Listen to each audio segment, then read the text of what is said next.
Hi, I'm Carl Friesen. This video is for business professional firms who want to build their profile through project descriptions.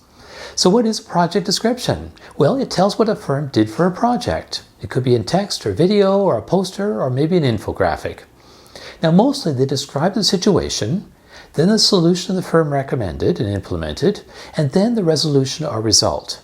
And that is a situation, solution, resolution formula, and it works. Now many firms produce project descriptions that are pretty much just the facts, and those are intended mostly just put into proposals.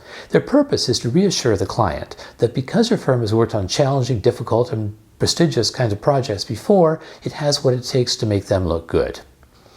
But the problem with this kind of just the facts kind of project description is it only works at the end of the buying cycle. Nobody's going to read them unless they have to in order to evaluate your bid. So I think you need to dig deeper if you want your project descriptions to actually get read by prospects earlier in the process. You need to describe the project, but you need to grab their attention, and then after you have it, you need to entertain and inform them. So let's take a look at the first point there, how to grab the reader's attention. And that includes two priorities. The first is to make it more likely that the content will come up in an online search.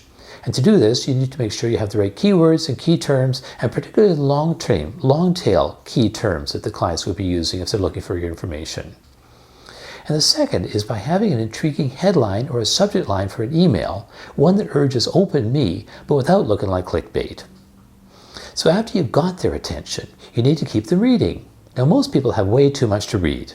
So to engage them, you need to tell a story. It's the oldest form of engaging people's attention. People tell stories.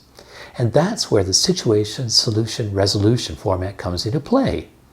You need to start with the situation, the problem or opportunity, and show why it mattered to the client. What problem did they need to solve, or what opportunity did they need to access?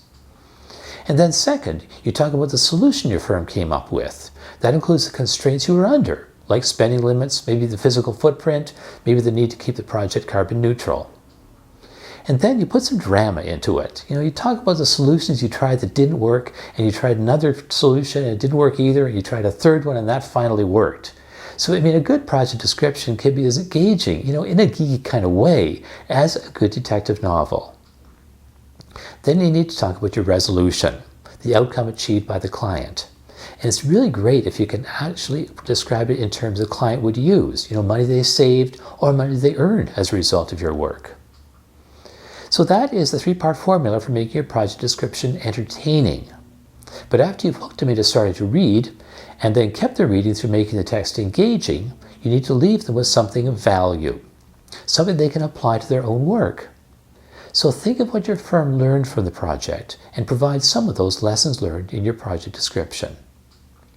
So to sum up, my 3 elements for a good project description. 1, it needs to be written in a way so it gets found and appeals to the reader.